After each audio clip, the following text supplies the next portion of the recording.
All right, so we just proved volume of a cylinder, volume of a cone, and volume of a sphere, all using volumes of rotation, right? But there's something that we left out, an assumption that is unproven there.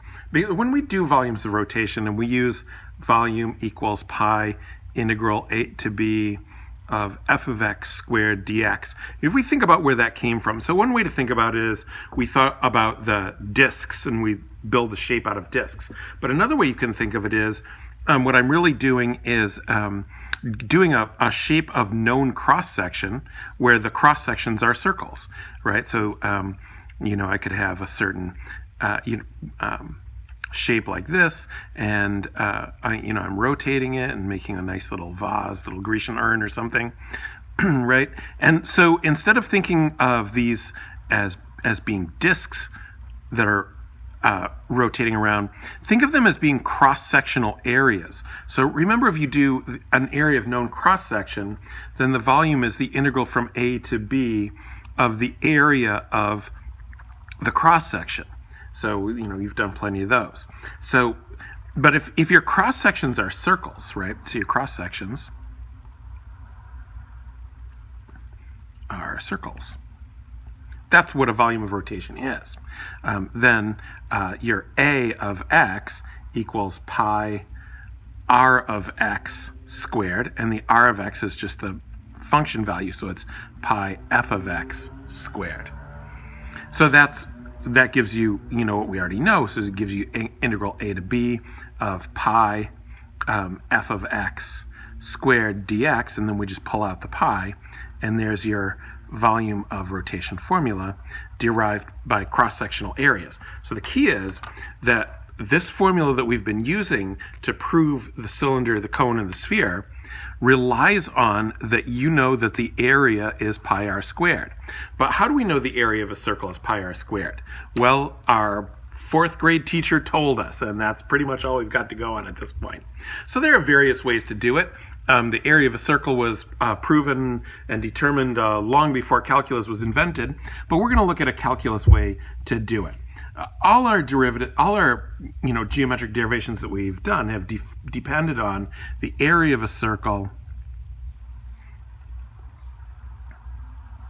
is A equals pi r squared. So what we want to do is try and prove that's true. So there are various ways to do that, but since we have done area under curve, we're going to do it as an area under curve. So we're basically going to look at, let's center the circle at the origin. So here's our x-axis and our y-axis. This is negative r, this is x equals negative r, this is x equals positive r. It's good as you go into your college calculus class to really be familiar with the equation of a circle centered at the origin is x squared plus y squared equals r squared. And that means that if I solve that for y, I get the square root of r squared minus x squared. Now what you really get is plus or minus square root of r squared minus x squared. So if you don't put the plus or minus, you just get the top half of the circle. And that's fine, because what we could do is show that the area of the circle is equal to 2 times the integral from negative r to r of square root of r squared minus x squared dx. And that's what we're going to do. But the problem is that this integral is very difficult to do. It's not straightforward, at least in terms, not what we've done in the past for an integral like this is use technology, but technology doesn't constitute a proof. So we need to be able to do this integral by hand. We have square root of something squared. If we had an x out here, we could think about doing it by u substitution.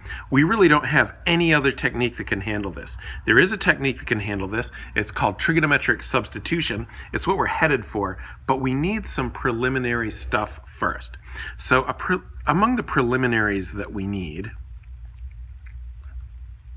are, what is the integral of cosine squared x dx? So that's already not an easy thing to do. It's also not obvious how it's related, but it is, trust me.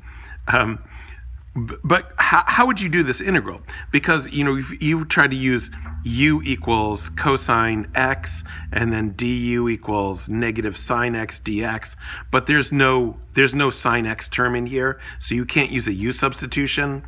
There's really not much you can do with this. You could try integrating by parts, maybe do it like cosine x times cosine x, integrate one, differentiate the other, but then you're just going to end up with sine squared x. So like you can try lots of techniques. None of them quite pan out. But there is a clever way we can do this integral, and that's what we're going to look at next.